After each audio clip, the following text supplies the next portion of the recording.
our countdown. Say what? I might do lights if Caleb doesn't get up here. Uh-oh. I do not have a visual on There he Caleb. is. K-Love, they're a radio station. I know. But K-Love sounds like K-Love. True that. It's hard when you're popular, you know? People just want to talk to you. Awesome job last service. Yeah. The problems I don't have. All right, we got about 26 seconds on the clock. Actually, Especially with school coming up.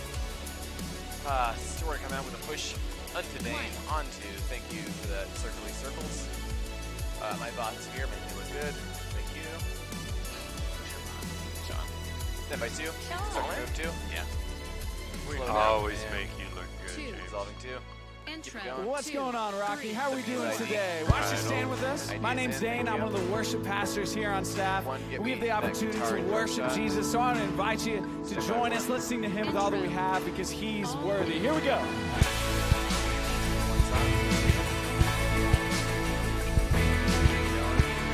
Two back on Dane. We worship the God who was. We worship the God who is. We worship the God who evermore will be. Drums in. Cause He opened the prison doors. He parted the raging seas. My God, He holds the victory. Resolving. There's joy in the house of the Lord. There's joy in the house of the Lord today. And we won't be quiet. We shout out your praise. There's joy in the house of the Lord. Our God is surely in this place.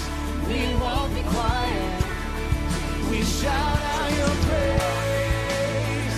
Oh, oh, oh. We shout out your praise. We sing to the God who heals. We sing to the God who saves. We sing to the God who always makes a way. Come on. Breakdown. Cause He hung up on that cross. Then He rose up from that grave. My God still rolling songs away. There's joy in the house of the Lord. There's joy in the house of the Lord today. And we won't be quiet. We shout out your praise. There's joy in the house of the Lord. Our God is surely in this place. We won't be quiet. We shout out your praise. Come on, let's sing about what Jesus did. Going up with it. Step by We 2. were the beggars. Circuit push 2. Now we're royalty. We were the prisoners. Now we're running free. We are forgiven, accepted, redeemed by His grace. Let the house of the Lord sing praise. Cause we were the beggars. Now we're royalty. We were the prisoners.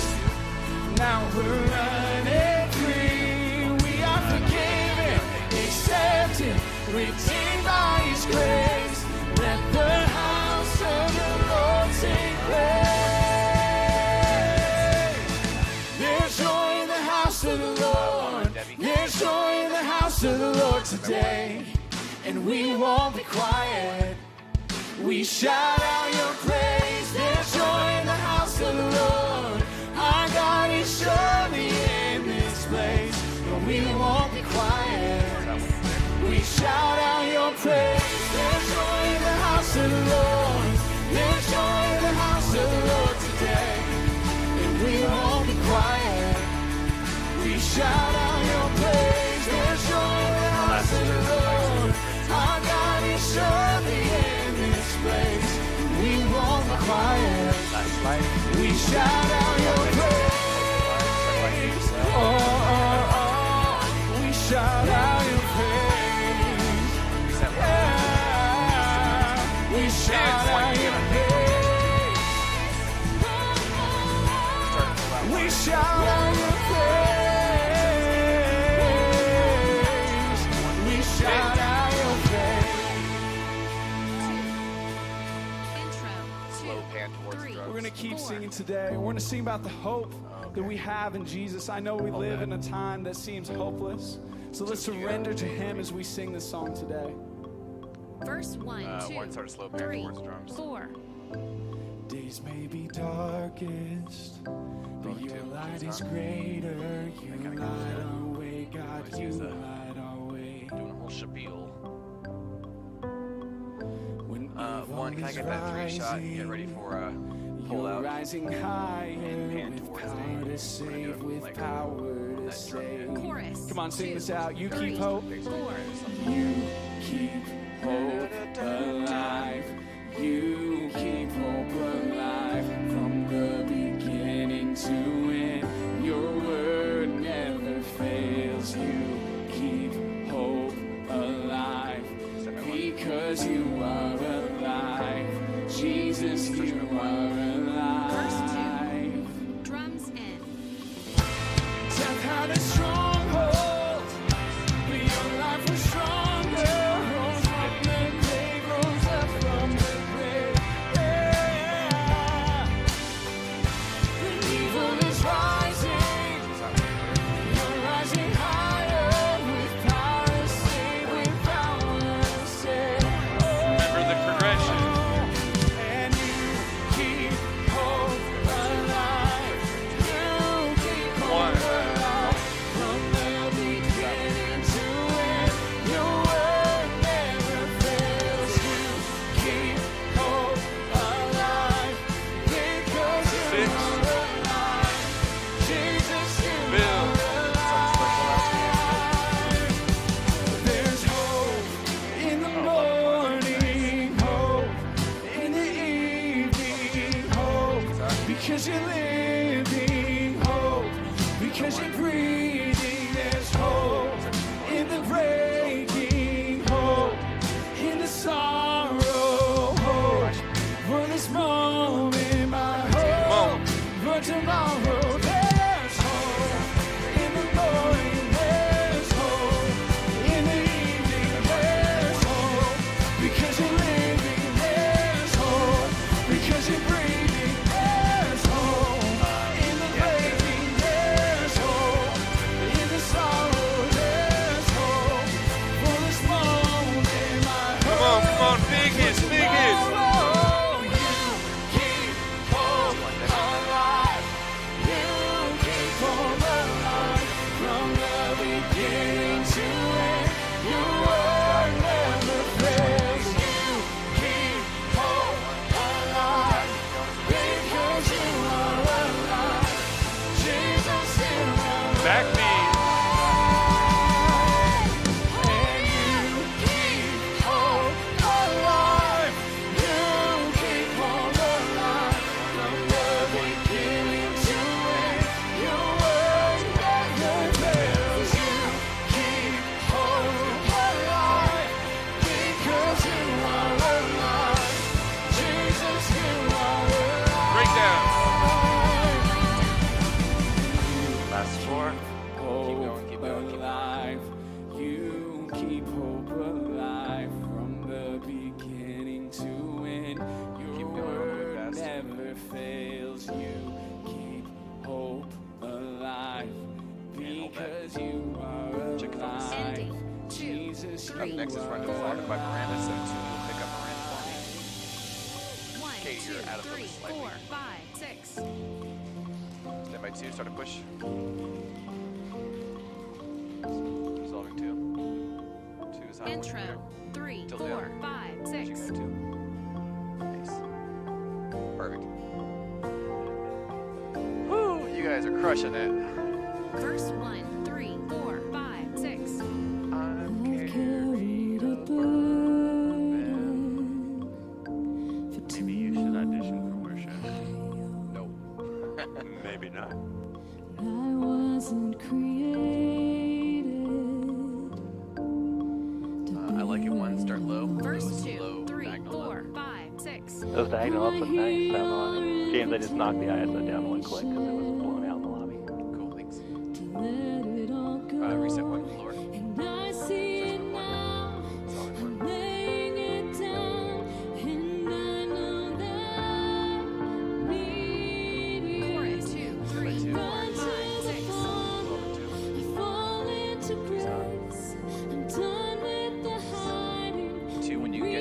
head level, start a pan towards Dane. Stand by 2, 1. Stop, 2, clear. Refrain. 3, 4, 5, 6. 2, 1,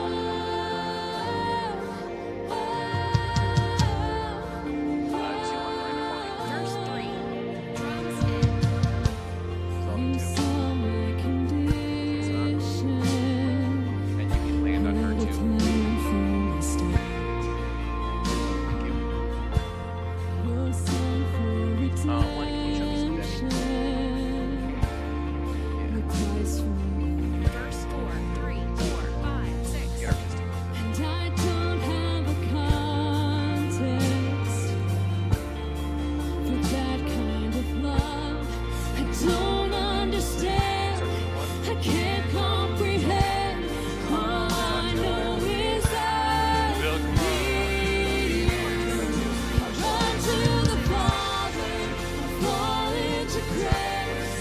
I'm done with the hiding, no reason to wait. My heart needs a surgeon, my soul needs a friend. So I'll run to the Father again and again and again and again. Oh, again and again and again and again. Nice. My heart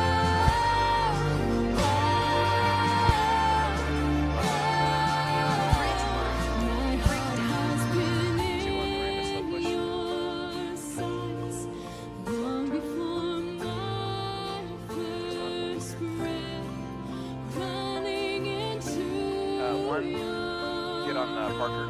is running to life from death, and I feel this rush deep in my chest. Your mercy is holding on, just as I am. You pull me in, and I know I need you. 11, 1. Now I run to the Father, I fall into grace. I'm done with the hiding, no reason to wait. My heart needs a surgeon, my soul needs a friend. So I'll run to the Father again and again. I run to the Father, I fall into grace. I'm done with the hiding, no reason to wait. My heart found a surgeon, my soul found a friend. So I run to the Father again and again and again and again. Oh, again. Last 3.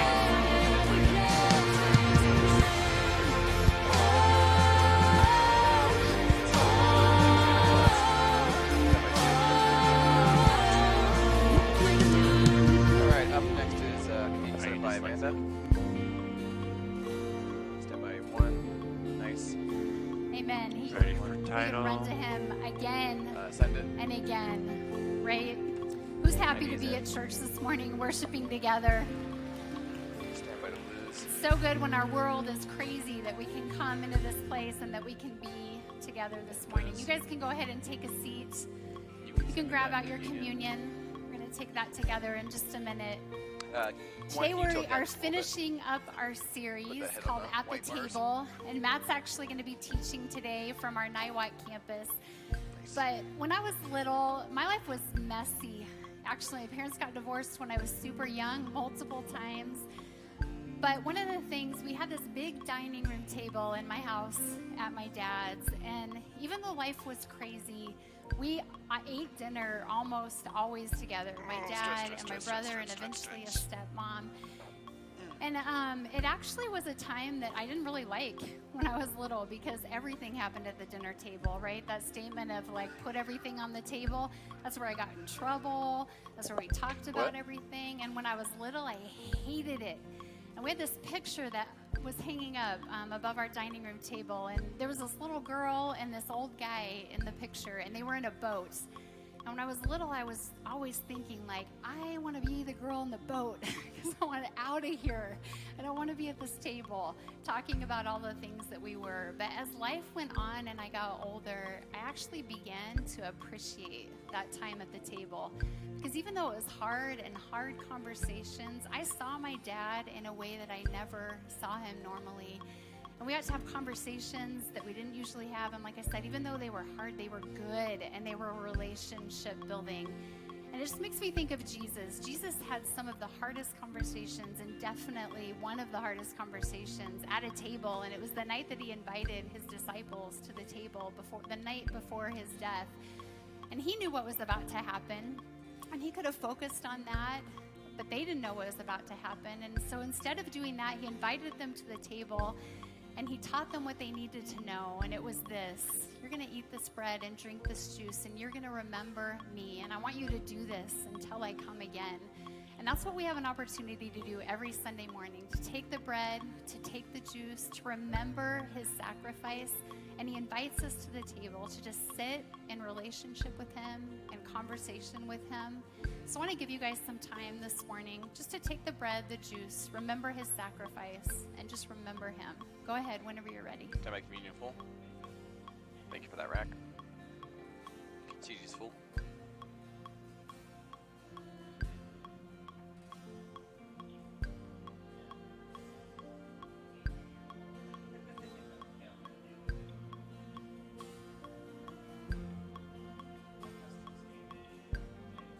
Your custom. Oh, your ears? Nice. Did you get what'd you get? I'm so happy. Tours? Nice. I'd like $20 to like log into their website. Jesus, I just thank you. Thank you for When you're today. Thank you that we can come into this place just with all Screen the down, craziness screen down, in screen the world, down. God, but that we can sit together, that we can worship you. Keep praying, Amanda. We can lift our hands All right, to you, God. Thank Ron, you get ready to click your graphic. that in all I of am that, so God, ready. You are our hope. I'm going to do it a little Keep earlier. that hope alive, God, that we can Like run to about you again now. and again and again, God, and you welcome us Man. with open arms. And then get ready to click your God, graphic thank you again that when we I can roll this stream. come and remember. The key words you'll hear me Remember say your is roll and sacrifice take. for us, That's that when you you click died your for button. us, God. Okay, that's the one I You went missed to the last time. cross Yeah. for us. You got this. God, though. I pray as we just finish up our So series worried today, about as my Matt zeros teaches, last God, I time. pray that you would speak through him. Open our heart, open our ears to what you want to say to us today. Jesus, I thank you.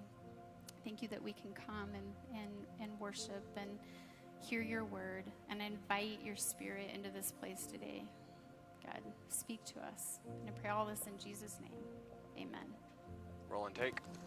Amen. It's good to be with you guys today, Niwot Campus. How'd it Good look? to hang out with you. Fred Yeah, Campus. nice. You know, I love you. Good to have you with us. Hope Everybody Sean online, appreciated it. thanks for spending some time with us. We are going to be finishing up our series here in just a minute, entitled At the Table. But before I do, I want to chat about an event that's coming up September 17th.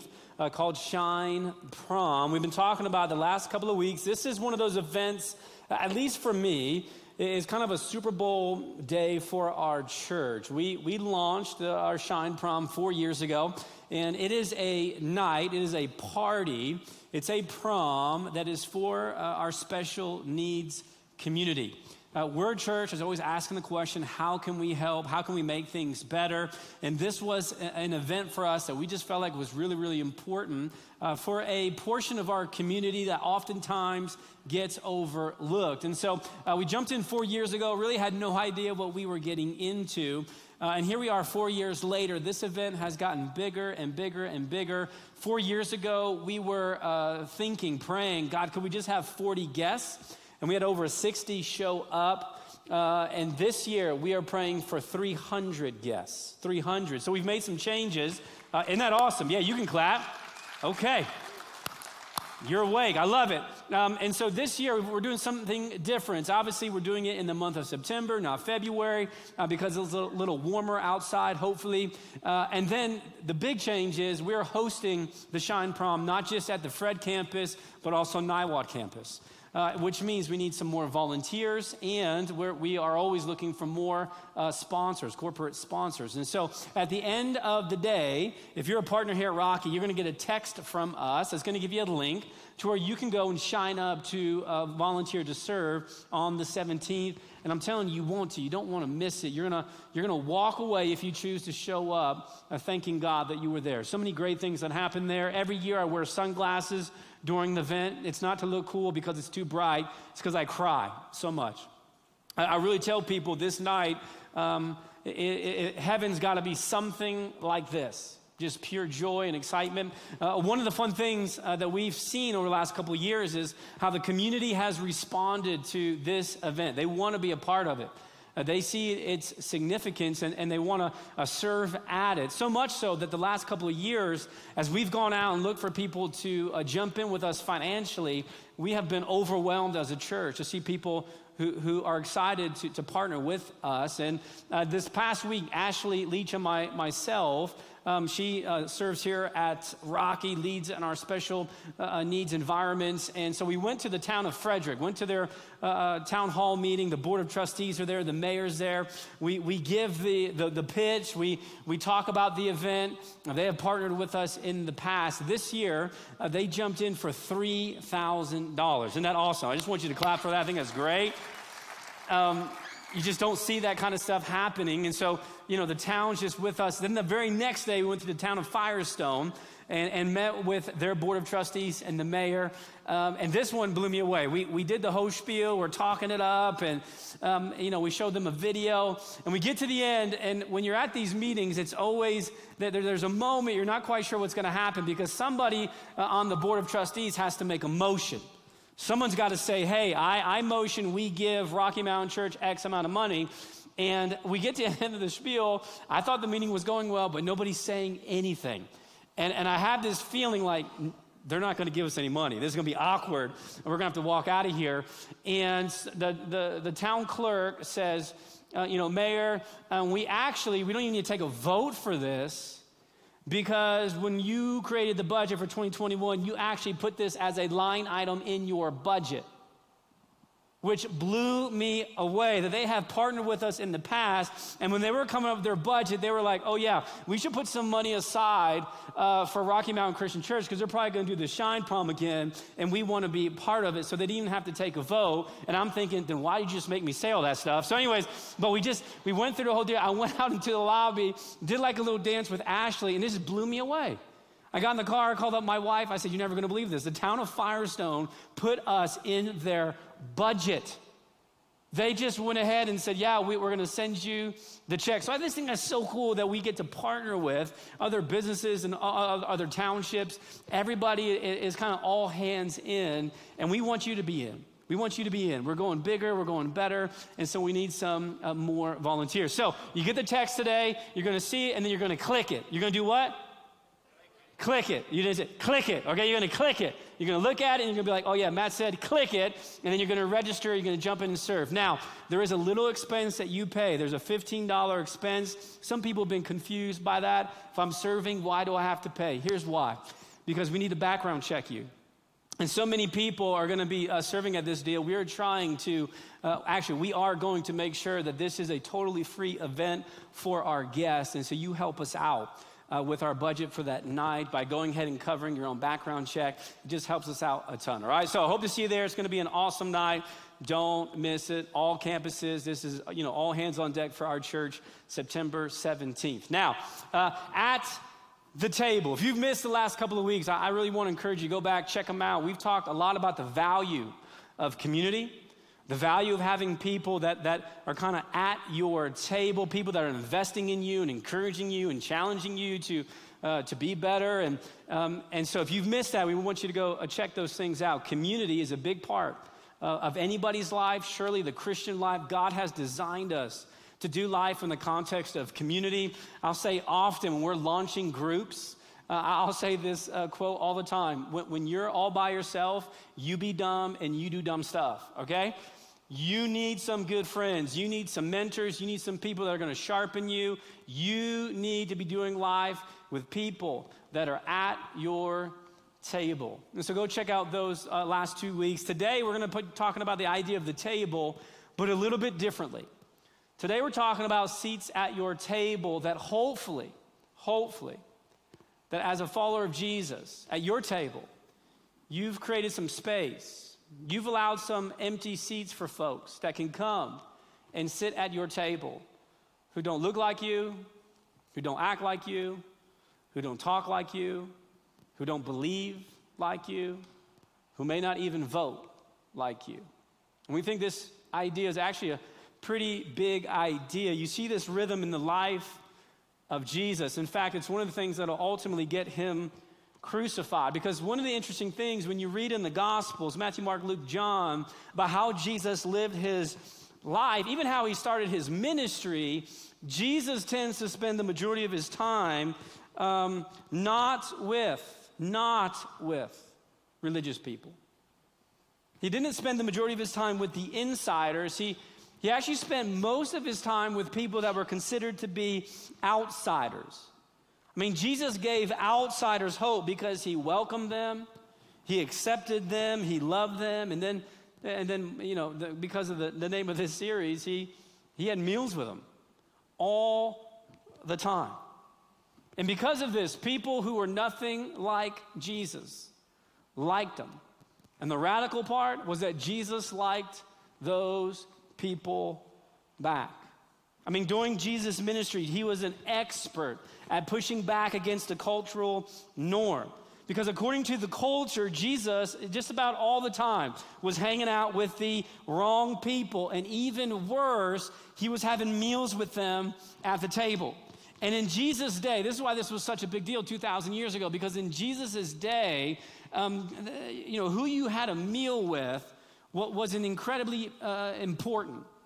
If you were a rabbi, you would have meals only with rabbis or really religious people. I mean, Sean talked about this a couple of weeks ago, but there was even like different sections of somebody's house where only certain people could eat.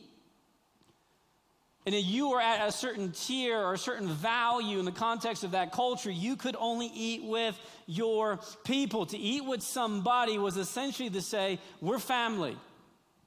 We're on the same page. We're on the same tier. Rabbis eat with rabbis. Tax collectors eat with tax collectors. Prostitutes eat with prostitutes. Sinners eat with sinners. Now enter Jesus, who's just eating with everybody. Jesus rolls in and he's eating with prostitutes. He's eating with tax collectors. He's eating with people that are considered to be unclean. And the crowd just couldn't understand why Jesus would want to hang out with those people. Just didn't make any sense culturally, but that's just who Jesus was, and that's still who he is. And in some way, here's what I hope this morning. In some way, I hope that our church and those of us who call ourselves followers of Jesus could become a little bit more like him when it comes to inviting people to sit at our table. I don't think you've got to look far to agree that we live in a culture today that is good at drawing lines. We are good at creating division and disunity. We naturally tend to hang out with people who look like us and act like us, and we really don't like to be around people that don't kind of fall into our circles. Go watch the news, get on social media. It's interesting, I found this quote from Thomas Jefferson this week. Shout out to all my Hamilton fans. 2 of you. It says this: I never considered a difference of opinion in politics and religion and philosophy as a cause for withdrawing from a friend. And I'm just telling you, we're not like that. We're not like that. We like being comfortable. We like hanging out around people that think like us and act like us and believe like us and vote like us. It's just naturally what we do. But friends, that's not what Jesus did. It's not what Jesus did. So if you have your Bibles, Luke chapter 19, I'm going to start reading in verse 1. This is a story about a tax collector, and the only place you find this story about this guy is in the Gospel of Luke. You don't find it in any other gospel. But Luke, the author here, thinks this story is really, really important for you and for me to hear. So here's what it says, starting in verse 1. So Jesus entered Jericho and was passing through, and a man was there by the name of Zacchaeus. Now, interesting enough, Zacchaeus actually means clean. Yeah, it could also mean pure. So we got this guy Zacchaeus. What did he do? He was a chief tax collector and was wealthy. He had some money. Now, if you've been with us or if you grew up in the church, you've heard plenty of pastors, including ourselves, talk about, tax collectors. Not exactly the best dudes, right? They were a greedy combination of embezzlers and extortionists. And in this case, Zacchaeus is also a traitor to his people because Zacchaeus is a Jewish man who heads up tax collection for the Romans.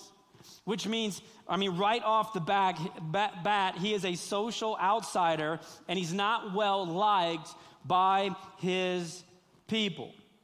He's on the bottom of the totem pole when it comes to social influence. Literally just about nobody likes this guy. Nobody. The Romans really don't like him. They're just using and abusing him. The Jewish people don't like him. Nobody likes this guy. Just think about it just for a sec. Just be honest with yourself. If you had to make a list of people you don't like, okay?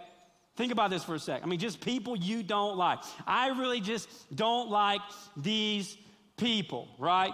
Like, I'm thinking about people when there's a merge lane and I'm trying to merge and they don't let me merge in. I don't like those people. You know what I'm saying? Those people. Think about those people. That was a joke, but if that's you, grow up. Let me in, okay? So it's just, think about it. You've got those people. I just don't like those people. I don't like what they do. I don't like what they stand for. I don't like how they talk. I don't like who they cheer for. You know what I'm saying? Like Patriot fans. I don't like those people. You know what I mean? Come on, you could cheer for that. Okay, it's fine. We don't like those people, If you're a Patriots fan, I'm joking. The gospel's still for you, all right? You don't like these people. This is tax collectors 2,000 years ago. Nobody, I'm telling you, in the context of this culture, Zacchaeus is walking around and he has 0 friends. You're going, Matt, he's got to at least have 1 friend. No, 0 friends. Nobody likes this guy. He is an outsider, not just socially, but also in the religious context. He is lost. He is so far lost, nobody will touch him. You cannot be popular and be friends with Zacchaeus.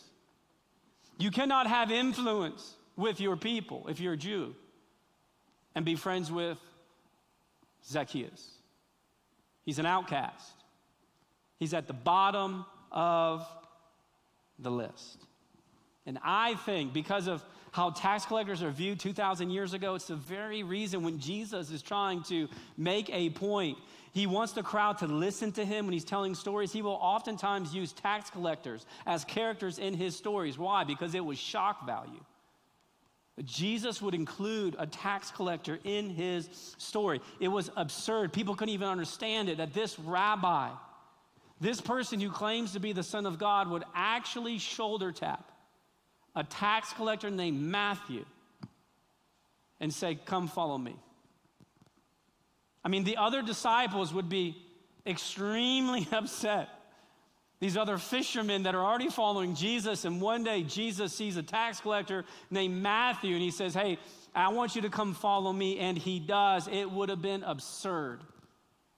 It would have been so radical, it would be hard for us to comprehend. How in the world could a rabbi call a tax collector to become his disciple? And yet he did it.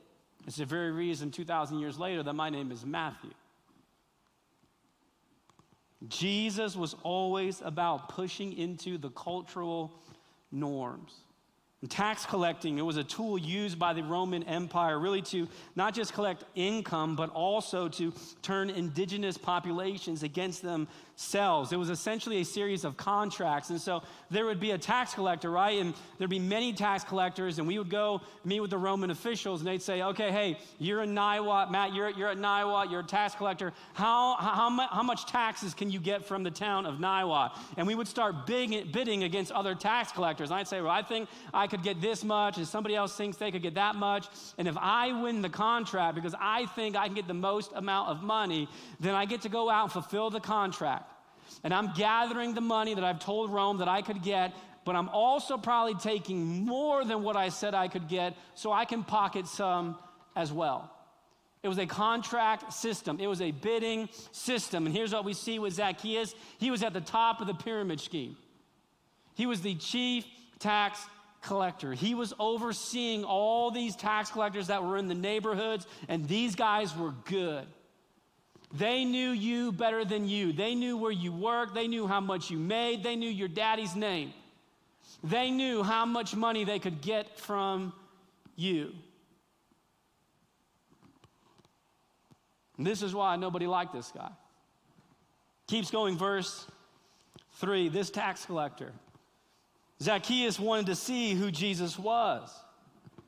But because he was short, he could not see over the crowd. So he ran ahead and climbed a sycamore fig tree to see him, since Jesus was coming that way. So Luke, the author here, thinks it's important that we know that Zacchaeus is short. Any short people here? Come on, make some noise. Short people. Fred Campus, short people. They're not used to getting called out like that. You know what I'm saying? Yeah. Zacchaeus is short. It kind of finds its way into the story. Not only do we have a guy that nobody likes, he's at the bottom of the social order, the influence order. Luke also says he's not very tall, and because of this, he knows that Jesus is coming into town, but the crowd has gathered. He can't see over the crowd. Now, I think one of the reasons why, Luke tells us Zacchaeus is short, not only because I believe he's short in height, but I also believe he's also short in social standing. He is in this crowd, and I'm telling you, nobody wants him to be there.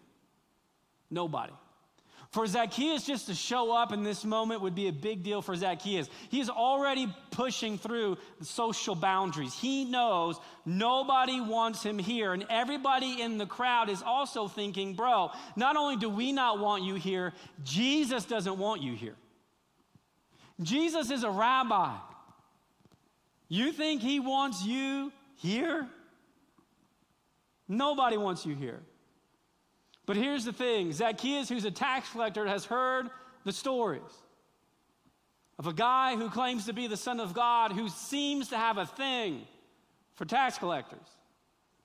He seems to love people who in that context and that culture were unlovable. He has heard the stories of other tax collectors talking to Jesus and Jesus befriending them. He has heard the story of a tax collector who supposedly was called by Jesus to follow him, and he did. He's heard the rumors, and he wants to see if they are true. But I'm telling you, the crowd is on him. They are on him. They are saying things to him that I couldn't even repeat to you on this stage. They are making it perfectly clear to this guy that he is not welcome. Keeps going, verse 5. And when Jesus reached the spot, he looked up and he said to him, Zacchaeus, calls him by name, come down immediately. I must stay at your house today. So he came down at once and welcomed him gladly. I bet he did. And this may not seem like a big deal in the context of the story, but have you ever noticed when you're reading the story of Zacchaeus that Jesus is the one who looked up to Zacchaeus? And I love this picture here because for his whole life, his whole adult life, Zacchaeus, people have been looking down on him forever, but not Jesus. He's looking up. He makes a point to see Zacchaeus up in the tree, and he calls him down. This is a powerful moment because Jesus, he shocks the whole crowd. I mean, there are hundreds, if not thousands of people that are here, and Jesus sees the one guy, this short dude up in the tree, and he goes, bro, I want to stay at your house tonight. And everyone's going, can't be. Jesus, I don't know if you know who this guy is. That's the tax collector. He's at the bottom of the bottom. You probably want to stay with the local pastor. Jesus says no. You probably want to stay with the mayor. No. You probably want to stay with the religious elite or the people that have the most influence. Jesus says, no. I want that short guy up in the tree. I'd like to go stay at his house. And the crowd is going, really? And not just the crowd, so is Zacchaeus. Is he talking to me? You, come on down. Hey, Zacchaeus, come on down. I want to go stay at your house. Everybody, there's a gasp in the crowd. I imagine it's somewhat silent. Everybody is going, wait a minute. What is happening right now? Why would Jesus want to stay with that guy? Nobody likes that guy. Nobody. Which then leads me to this question. Here's how my brain works a little bit. Here's the question I'm thinking. Why does Luke, who's writing this story for us, why does the author here feel like that he needs to tell us a story about a short dude named Zacchaeus who essentially works for the IRS who climbs a tree? Why does this have to be in here? And here's why. I think, verse 7, I think here's why. I think this is, you're getting to like the climax of the story. Verse 7. All the people, how many people? All the people saw this and began to mutter. This is what the church people are good at, muttering. They began to mutter. What are they saying? He has gone to be the guest of a sinner. He is going to befriend the tax collector. He's going to go stay and have a meal with the guy that nobody likes. Now, when Zacchaeus learns that Jesus is coming to his house, he gets stoked, but not the crowd. The crowd is not excited. The crowd is not for it. They are muttering. Now, we've seen this before. If you go back to our series that we called One, a couple of months ago, we worked through Luke chapter 15. This is how Luke 15 starts out. Deja vu. Now, the tax collectors and sinners were all gathering around to hear Jesus, but the Pharisees and teachers of the law muttered. What are they upset about? Jesus welcomes sinners and he eats with them because the culture says that Jesus should not be eating with those people. And he must not understand how this works. He's not supposed to be around those people. He's not supposed to be touching those people. He's not supposed to be eating meals with those people. And here's why. Here's why. Because in the social standing of the day, Jesus, culturally speaking, is better than those people. The culture has told Jesus, you are better. You shouldn't hang out with Zacchaeus. Why? Because Jesus, you're better than him. And you should not go down to his level. Keeps going, verse 8. But Zacchaeus stood up and said to the Lord, look, Lord, here and now I give half of my possessions to the poor, and if I have cheated anybody out of anything, I will pay back 4 times the amount. Now, this is very interesting, so listen very closely, especially if you grew up in the church, because I'm going to offer you something maybe a little bit different here. The King James Version, I just read from the NIV, but the King James Version actually contrasts to how this verse is interpreted from the Greek. In fact, the King James Version will translate these Greek verbs differently. Actually, much, much differently, that depending on how you read which version, I think changes up how this story is actually happening. So look at this. I just wanted to read you the King James Version. This is again verse 8. It says this, and Zacchaeus stood and said unto the Lord, behold, Lord, the half of my goods I give to the poor, meaning I'm already doing it.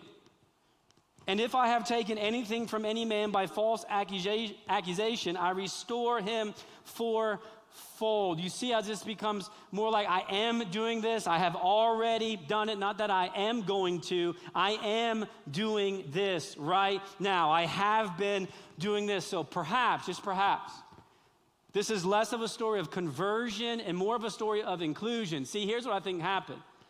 I think everybody in the crowd hates Zacchaeus for what he does and what he stands for. You got this short guy up in a tree. Here comes Jesus walking. He sees him, and he says, out of everybody in the crowd, Zacchaeus, I want to come to your house today. I'm going to spend the night at your house. We're going to eat at your house. Zacchaeus is pumped up. He's climbing down the tree, and the crowd is losing their mind. They're saying things. They're yelling things. And I think Zacchaeus, it says and when he stood, so he gets down and he's coming before Jesus, and here's what I think is happening. I think Zacchaeus, in a moment up in the tree, is overwhelmed with joy and excitement that Jesus is coming to his house, but then the crowd begins to lean in, and the crowd is getting louder, and Zacchaeus begins to think, I might lose this opportunity because of the crowd. So he gets to Jesus, and he starts to give a defense of why Jesus should still come to his house. And he's saying, Jesus, listen, I know you know about tax collectors and how they're ripping people off, but listen, I've been collecting the right amount of taxes. I've been trying to do this right, not from this day forward, but from a long time in the past. I'm not like those other guys. And he's just given a justification of why Jesus should still have dinner at this tax collector's house. Zacchaeus is saying, I'm not as bad, Jesus, as everybody around here thinks I am. And I think there's 2 points here that are pretty critical. I think this is why Luke tells the story. Point number 1, Jesus invited himself over to Zacchaeus' house before he had to justify anything about how he lives his life. Jesus made the call to go to Zacchaeus' house way before he came down from the tree. And this is oftentimes where people get confused with the gospel. They think they got to clean themselves up before they can come to church. Church people, you fall into this trap all the time because you feel a tension that you got to act and look and talk a certain way in church, and then your life blows up, and what happens? You stay in church? No, you run away from it. Why? Because you feel like you got to clean yourself up. I can't tell you how many people I talk to and have conversations about Jesus who feel the tension of, and they say something like this, when I get my act together, when I stop doing this, then I'll come. And friends, that's not the gospel. The gospel is not that you clean yourself up and you come to Jesus. The gospel is you come to Jesus and he cleans you up. Jesus already made the invitation. It didn't matter. It didn't matter how Zacchaeus has been living his life. Jesus made the invite to be close to Zacchaeus. And now all of a sudden Zacchaeus feels like he has to justify why he's worthy of the invite. And I think Jesus goes, no need, bro. The invitation stands. I mean, I'm glad to hear that. But I'm going to your house tonight, either way. There's also a reminder that the crowd that's muttering that Jesus would be close to a tax collector that nobody likes, all of us wrestle with self-righteousness. That you're better than somebody else. The crowd is feeling this. Why does he get to hang out with Jesus? We're better than him. I don't rip people off. I haven't betrayed my own people. And if you're not careful as a follower of Jesus, you will forget why how you even got to the table of Jesus. It happens all the time. If you're a follower of Jesus, the reason why you're a follower of Jesus has nothing to do with you, really. You didn't earn it. You didn't buy it. You could never buy an invitation to the table of Jesus. You can only get to the table of Jesus through an invitation from Jesus. Because your righteousness isn't compared to the person sitting beside you. Your righteousness is compared to Jesus. And when all of us compare ourselves to Jesus, what the Bible says is you fall short. Because none of us are Jesus. And so we fall into this trap all the time, even just culturally speaking. I make more money than him. I live in a nicer house. I drive a better car. Therefore, I am better than him. And Jesus, through the gospel, enters in and says, no, you're not. Well, I've never cheated on my spouse, and I've never ruined relationships, and I've never messed up families. Therefore, I am better than him. And Jesus says, no, you're not. Okay, listen, I've been going to church my whole life. I've been in Sunday school for 40 years. I have the first 5 books of the Bible memorized. Surely I'm better than that guy. And Jesus says, no, you're not. Because the only thing that separates you from the worst sinner in the world, if you're a follower of Jesus, is grace. And you didn't create grace. Grace was given to you from Jesus through an invitation to sit at his table. If Jesus had a physical table and you're able to sit there and have a meal with him and somebody walked up and said, hey, I'm just curious, how'd you get this table? There's only one answer. Because that guy invited me. That's it.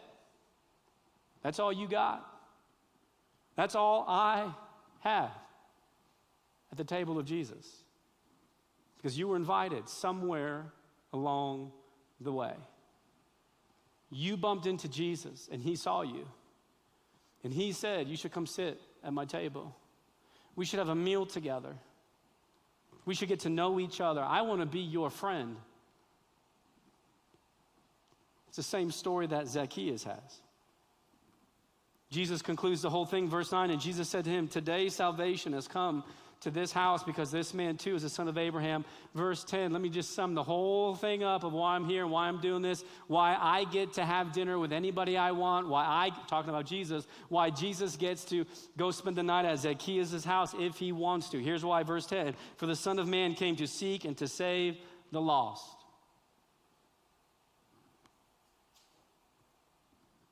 Jesus says, I have come to be close to people who are on the outside.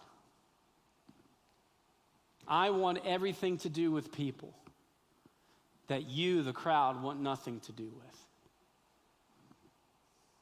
It's interesting when you look at the value of the table, what can happen around the table. N.T. Wright, who's a writer and theologian, said this: when Jesus wanted to explain to his disciples what his death was all about, he didn't give them a theory. He gave them a meal. Jesus will have one of the most important conversations that he'll ever have with his disciples at a table. When you read the New Testament, when you read the Gospels, Matthew, Mark, Luke, and John, you will see that just about everybody that would choose to have a meal with Jesus, their life will be forever changed. There is something very, very valuable and powerful at the table. I mean, Jesus will walk through having communion with his disciples at the table. He will wash the feet of his disciples at the table. He will remind them of the most important thing before he's about to be crucified at the table. And here's what he said, John 13:34, new command I give you, love one another. Just as I have loved you, so you must love one another. And then he doubles down. He says, by this, everyone will know that you are my disciples. Again, if you love one another. So here's the bottom line. How we love one another is a big deal for God, and I want you to think about that for a second. How you love people is a big deal to God. This might be the most difficult assignment God has given to us, to love each other the way that Jesus loves us. And here's why. Because the depth of Jesus' love, it is really hard to understand. It can be difficult to grasp. It's a bit reckless. It feels dangerous. We want to come up with reasons and excuses why there shouldn't be certain people at our table. Jesus takes all of those away. He has his last meal on this earth with his closest guys, and the guy that's going to ultimately betray him and get set in motion Jesus' crucifixion is Judas, and he is also invited to the table. He's there at the last meal with Jesus. How did he get there? He was invited. Jesus invited not just some, but all. Even the guy who would betray him for a little bit of money. Come on, this is the core of our faith. This is how this thing got started. Rachel Evans, who's an author, she's a communicator. Unfortunately, she passed away a couple years back. She's got this brilliant quote. This is what she said. This is what God's kingdom is like. A bunch of outcasts and oddballs gathered at a table. Not because they are right or worthy or good, but because they said yes. And there's always room for more. I mean, think about it. When Jesus was picking his crew, his boys, his team, He doesn't go get the smartest or the most educated or the wealthiest. He gets some fishermen, gets a tax collector. He essentially surrounds himself with people that nobody else wanted anything to do with. And if you ask any one of those guys, how did you get there? They would all say the same thing. I was invited. And I said yes. If you're a follower of Jesus, you have the same story. Jesus invited you. He found you. He rescued you. And you repented and confessed that you needed him. And he invited you to his table, and he saved you. He redeemed you. Because left to your own righteousness, you should have been left out. You should have been ruled out. You should have been uninvited. But this is Jesus' table we're talking about. And at Jesus' table, everybody is welcome. Everybody. So if you're a follower of Jesus, just lean in for a sec. If you're a follower of Jesus, what's your table look like? Who's been left out? Who has been ruled out? Who is never going to get an invitation from you? Listen, you got to lean in here because a lot rides on this. A lot. If you're a Christian, if you are a Christian, you got to lean in. If you're a Christian, you cannot hate people. You can't. There's no way you can be a follower of Jesus and hate people. You cannot be driven by hate. And here's the other thing. You just can't love people who look like you and live like you and believe like you and vote like you and say that you're a follower of Jesus. You can't. You can't. This is the very tension. This is what will get Jesus crucified 2,000 years later, because he showed up in the midst of a bunch of Jews and he said salvation is for everybody. And he got murdered for it. Because there was no way they were going to let him get away with that. So he dies. And 3 days later, he comes back from the dead. And wouldn't you guess it? That those oddballs that nobody wanted anything to do with it will launch the first local church that will change the world, which is why you're here. Because somewhere along the way, they got an invitation when they didn't deserve it. But they said yes, because they couldn't pass up the offer. Jesus' table is for everybody. When Jesus will ascend to heaven, this is crazy in the history of the local church. This is how much we wrestle with this. Jesus came and said, listen, this gospel is for the Jew and the Gentile. It took the church 10 years after Jesus will ascend to heaven before they start reaching Gentiles. They had to have councils in Jerusalem to say, is this gospel really for the Gentiles? And Peter and Paul and all these guys are going, I think so. I think it is for them. I think this is what this is what he said. I think it is for everybody. Jesus said to the Jews and Gentiles, you got to love one another. 2,000 years later, he looks at us and he goes, listen, Republicans and Democrats, you got to love one another. If you're a follower of Jesus, you got to love one another. Blacks, Asians, Latinos, whites, you got to love one another. If you're a follower of Jesus, you cannot hate people. You can't.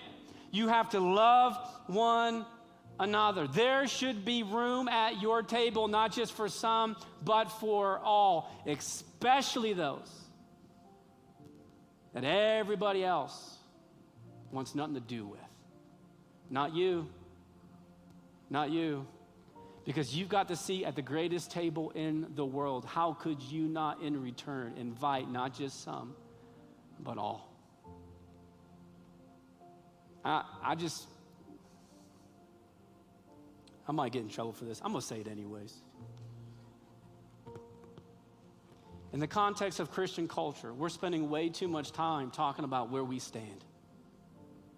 That's just how I feel. Too many people asking questions, where do you stand on this? Where do you stand on the topic of Jesus or the church? Or, Matt, what about abortion or homosexuality and politics and culture and gender identity? Where do you stand when it comes to COVID or when it comes to masks and vaccines? And listen, I've got an opinion on all those things, but as the church, we should spend a lot less time talking about where we stand and instead talk about where we sit. And I'm sitting at the King's table. I'm sitting with Jesus, the Son of God, who changed my life, who found me at 12 years old. When other people may have been looking down, he looked up and he saw me, and he invited me into something that changed my life. And now he calls me in return to love people the way that he has loved me. You got an opinion on one of those topics? Great, but there better be a seat at your table for somebody who thinks the exact opposite of you. You want to change the world? You want your town to be different? Here's how you do it. You stop posting nonsense on social media that is so far and there's a distance there between you and other people, and instead you get a coffee and a lunch and you go, tell me your story. What's your story? I know we're not on the same page. I know we believe different things. I know I'm a Christian and you're not, and I get it. We're on opposite ends, but just tell me your story. Why? Because that's what Jesus did, and it began to change the lives of people he was having meals with. If you bumped into Zacchaeus and you said, Zacchaeus, what's your story? He'd say something like this: I was a nobody, I was lost, I was a mess. Matt, everybody hated me. And this one day I went to go see Jesus, and I didn't know if I could see him, so I climbed a tree, and he saw me. He invited himself. It was crazy, and I was game on. But he invited himself to my house, and we dined together, and it changed my life. Because when you have a meal with Jesus, everything changes. I could not believe that's really rich. I this like rabbi would choose it. to be with me. That is on the level. That's your story if you're a follower of Jesus, and that's mine. Hit me with it.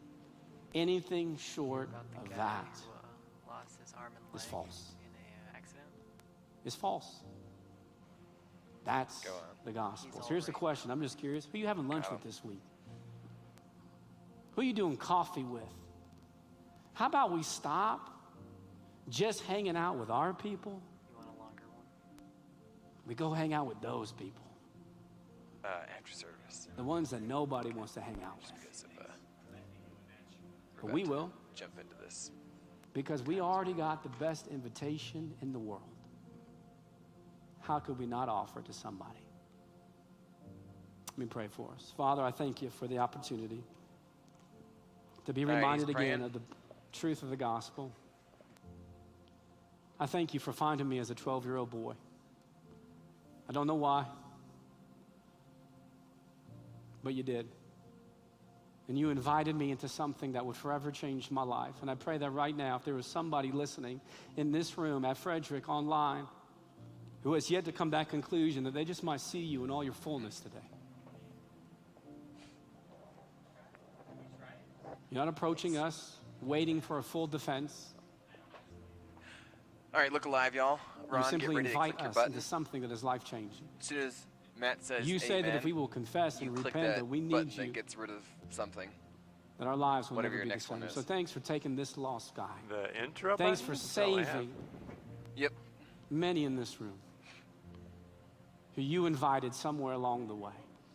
May we, in return, invite people to come and hear and see the story of a He's guy still. who changed our life. Oh, here we go. Get ready. And we pray all this in your son's name, Jesus. So And you're the going to tell church me, right? said, Amen. 1, 2, Go. Yeah. 1, 2, Yep. 3, 4, 5, 6.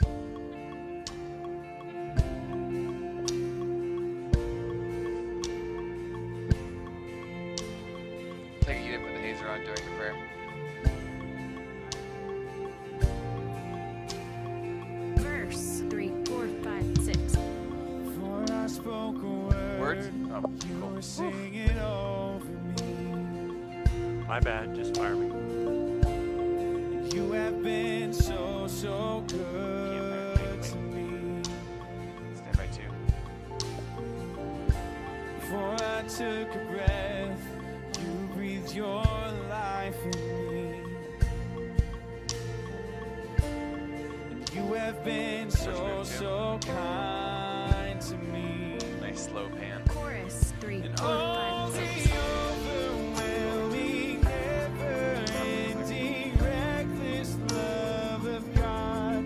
Oh, it chases me down, fights till I'm found, leaves the 99. I couldn't earn it, I don't deserve it, still you give yourself away.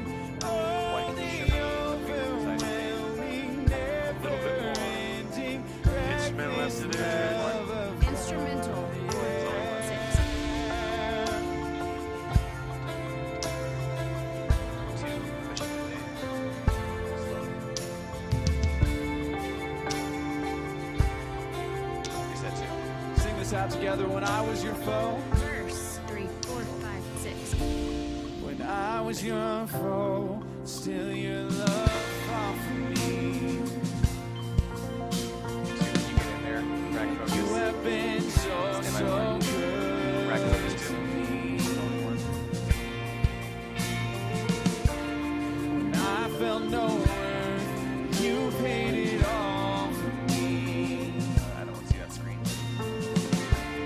And you have been Build into so this. kind to me. Chorus 3, And 4, all the overwhelming, never-ending, reckless love of God. Oh, it chases me down, fights till I'm found, leaves the 99. I couldn't earn it, I don't deserve it, still you give yourself away. Oh, the overwhelming, never-ending, reckless love of God.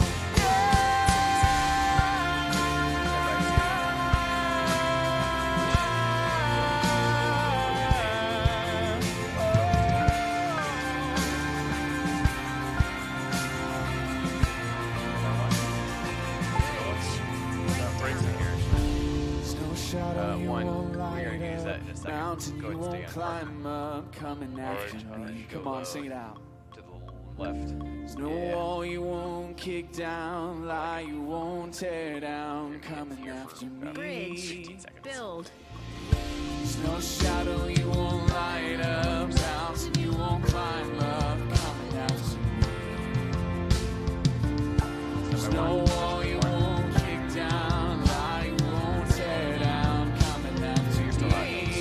Build. There's no shadow you won't light up, mountain you won't climb up, coming after me. There's no wall you won't kick down, lie you won't tear down, coming after me. There's no shadow you won't light up, mountain you won't climb up, coming after me.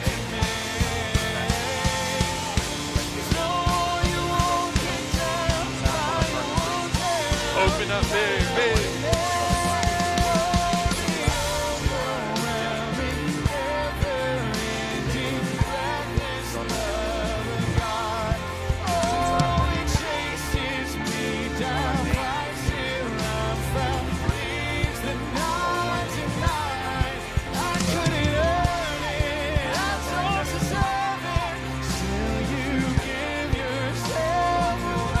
Instrumental after this. Come on, come on.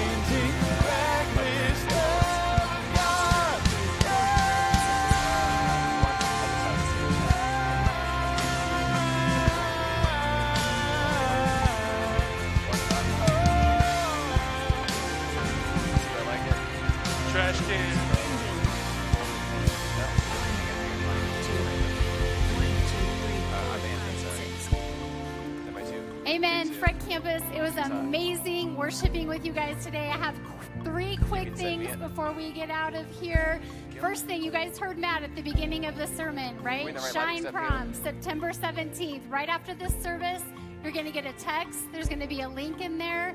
click on the link, go sign up. Let's make this our best Shine Prom give ever. it You a guys light step. don't want to miss Yes. out. August 25th, 6:30, we're going to have Rocky Outdoors right out here on the lawn. We're going to have fire pits, worship. Come hang out, bring your friends. And the last thing I would say is this. Yeah. Invite somebody, you guys. Stand by to lose. This week, and invite lose. somebody to have lunch with you, have a meal with you that you wouldn't normally eat with. Invite somebody to your table. Let's be a church. We don't just sing about reckless love, but we go out and we live that. Hope you guys have an you can amazing send me the week. next See you graphic. next Sunday. Start building. Nice job, everybody. Except you.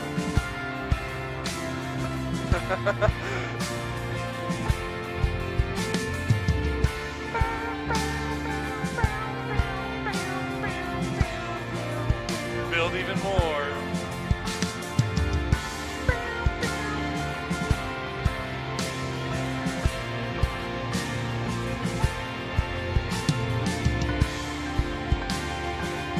Build into this last one all you got. Come on.